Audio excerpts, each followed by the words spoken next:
हाँ बच्चा लोग, so as I told you, trend based questions का वीडियो आपने देखा होगा। ट्रेंड बेस्ड क्वेश्चंस में ये कुंजी बता दी थी आपको, जो फाइनल प्रिंट निकाल के देखना है उसमें से कौन कौन से कॉमन सेंस से निकल रहे थे वो हमने पिछले वीडियो में डिस्कस कर लिया है। और ये हैं जो कंटिन्यूअसली इंक्रीज हुए हैं ट्रेंड में, और ये है जो कंसिस्टेंटली डिक्रीज हुए हैं 5 ईयर्स में। As we discuss in the previous video कि प्रीवियस ईयर क्वेश्चन हम आज डिस्कस करेंगे और 10 एक्सपेक्टेड क्वेश्चन किस टॉपिक पे आ सकते हैं। सो ये फर्स्ट क्वेश्चन है, प्रीवियस ईयर है, हमने यहां नीचे की भी दिया है आपको, ठीक है। इन केस अगर आपको सीधा की देखना हो तो आप यहां से देख सकते हैं। So with reference to Indian economy consider the following statement, 2015 में आया था। The rate of growth of real RDB has steadily increase in the last decade. अब 2015 में कह रहा है पिछले 10 साल में स्टडीली इंक्रीज हुआ है। अरे भाई रिसेशन आ गया, जब रिसेशन आ ही गया था तो स्टडीली इंक्रीज हो ही नहीं सकता है, तो मतलब फर्स्ट स्टेटमेंट तो गलत हो गया।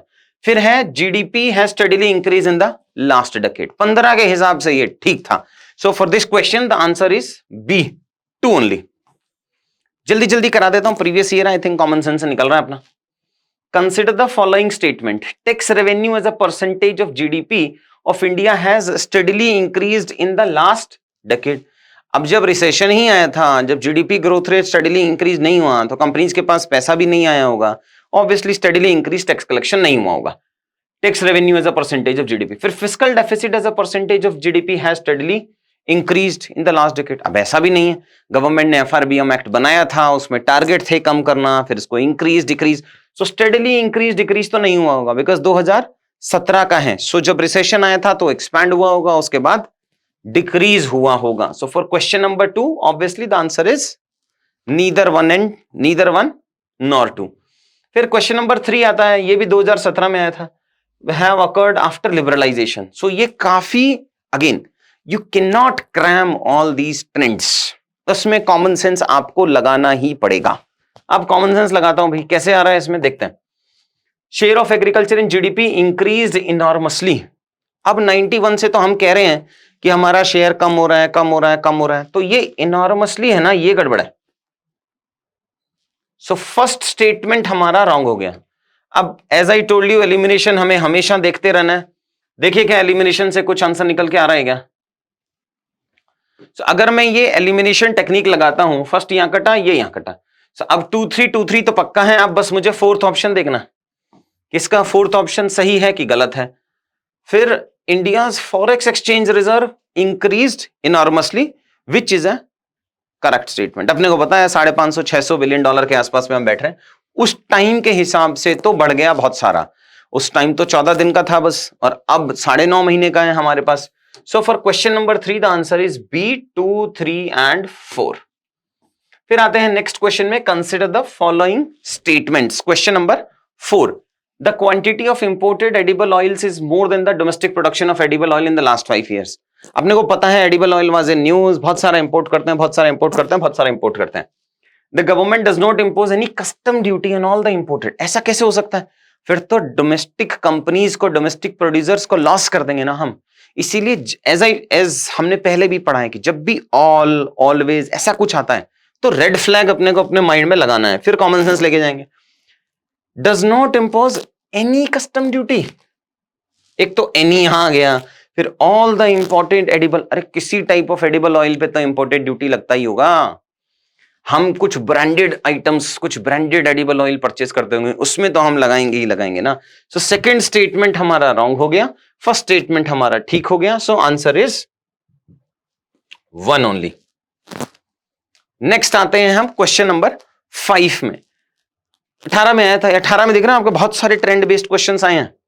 अब 2023 में बिकॉज 5 साल कंप्लीट हो रहा है, हो सकता है वापस आ जाए नो ट्रेंड्स। ये कब, किस ईयर में वो क्वेश्चन पूछता है यूपीएससी, उसमें कोई ट्रेंड नहीं है। Capital infusion into public sector banks bye the government has steadily increased in the last decade. अब पूरे एक डेकेड में, अब आपको याद होगा एक ईज फ्रेमवर्क आया था जिसके बेसिस पे गवर्नमेंट अब पैसा देता है। अब तो बहुत क्वेश्चंस हैं, सीएजी का ऑडिट है, पार्लियामेंट है, गवर्नमेंट के पास पैसा नहीं है। सो स्टेडीली इंक्रीज तो देखो यार नहीं हुआ होगा, फिर भी क्वेश्चन मार्क लगाते हैं। सेकंड स्टेटमेंट पढ़ते हैं, to put the public sector banks in order the merger of associate banks with the parent banks of India has been affected. तो सही है, तो फर्स्ट स्टेटमेंट क्वेश्चन मार्क है, कॉमन सेंस है, नो है, और second statement is correct. So answer इसका देख लेते हैं क्या है, बट मेरे हिसाब से 2 ओनली होना चाहिए। क्वेश्चन नंबर 5 भी 2 ओनली है, ठीक। आते हैं क्वेश्चन नंबर 6 में। Among the following which one is the largest exporter of rice in the world? ये तो फैक्चुअल क्वेश्चन है, अगर आता है तो आता है, नहीं आता है तो नहीं आता। इंडिया ही था, काम खत्म हो गया। Consider the following statement. ऐसा कॉमन सेंस भी लगा सकते थे कि यार मतलब वैल्यू एडिशन बहुत सारा नहीं होता है, कितना ही एक्सपोर्ट कर पाएंगे। सो वो सारे कुछ कुछ चीजें हैं जो आप कॉमन सेंस लगा के कोशिश कर सकते थे उसके लिए। फिर consider the following statement, most of India's external debt is owed by the government entities. अरे नहीं, सारे तो 80% प्राइवेट लेता है। ऑल, सारा यूएस डॉलर में नहीं है भाई, 55% ही है बस। 35% जो है ये हमने सर्वे की क्लासेस में डिस्कस किया है, 35% तो हमारा इंडियन रुपी में है। With reference to Indian economy after liberalisation 2020 में क्वेश्चन पूछा है एंड ऑल। क्वेश्चन नंबर 8 के वेरियस कंपोनेंट्स पूछ लिए हैं उसने, ये होगा ये होगा ये होगा एंड ऑल करके। सो एक दो कॉमन सेंस से करने की कोशिश करते हैं। The percentage share of rural areas in the workforce steadily increase. कहां स्टेडीली इंक्रीज, उसमें तो हो ही नहीं पा रहा है। सो एटलीस्ट हम सेकंड वाला पार्ट तो हम डिलीट कर सकते हैं।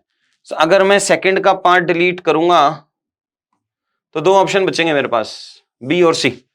सो 3 तो पक्का है, 4 देखना है बस। The growth rate in the rural employment has decreased.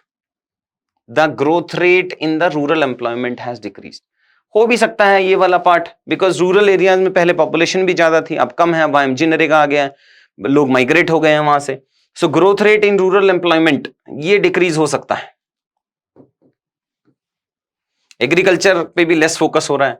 So question number 8 answer becomes B. फिर question 9, with reference to the international trade of India at present, 2020 में क्वेश्चन आया था। India's merchandise trade are less than its merchandise imports. India's import of iron, steel, chemical etcetera have decrease in the last in decrease in the recent years. जो logical क्यों नहीं लग रहा वो बताता हूं। देखो अब आप कॉमन सेंस लगाते हैं। Merchandise exports are less than its merchandise import. Export are less than its import, ये तो ठीक ही लग रहा है मुझे। Merchandise exports are less than its, ठीक है। नॉट करेक्ट पूछा है क्या? एक सेकंड देना बेटा। अच्छा नहीं, और भी आगे स्टेटमेंट। सो एलिमिनेशन लगाने की कोशिश कर रहा था मैं। सो चलो फर्स्ट तो पक्का होगा ही होगा। अब फर्स्ट जिसमें नहीं है उसको काट देते हैं। ये कट गया, ये कट गया, तो इसका मतलब 1 तो पक्का है। अब देखना है 2 हमें पता नहीं है कि वो इंक्रीज हुआ या डिक्रीज हुआ। थर्ड पे आते हैं। India's export of services are more than its import of services, ये पक्का ठीक है, पता ही अपने को, आज से नहीं पिछले 15 साल 20 साल हमेशा ही ठीक है। तो 3 होगा ही होगा। आंसर हो गया डी, बाकी पढ़ने की जरूरत नहीं है। लास्ट में आते हैं question number 10, the value of India Sri Lanka. Again इसमें ना ये क्वेश्चन भी बहुत ही सिंपल तरीके से कर सकते हो आप। आपको नहीं पता कि श्रीलंका के साथ ट्रेड है या नहीं है, बट आपको पता है पॉलिटिकल रिलेशंस ऊपर नीचे हुए हैं। जब पॉलिटिकल रिलेशंस ऊपर नीचे होते हैं तो इकोनॉमिक रिलेशंस स्टडीली इंक्रीज और इंप्रूव नहीं हो सकते। सो मतलब फर्स्ट स्टेटमेंट हमारा गलत हो जाएगा। इसने बोला है value of India Sri Lanka trade has consistently increase in the last decade. First को अपन को काटना पड़ेगा, या तो 2 है या 3 है। फिर in the last 5 years Nepal has been the largest trading partner of India in South Asia. वो उल्टा है, India has been the largest trading partner of Nepal in the South Asia. So ये स्टेटमेंट गलत हो गया, आंसर हो गया ये हो गए हमारे प्रीवियस ईयर क्वेश्चंस। अब चलते हैं एक्सपेक्टेड क्वेश्चंस में।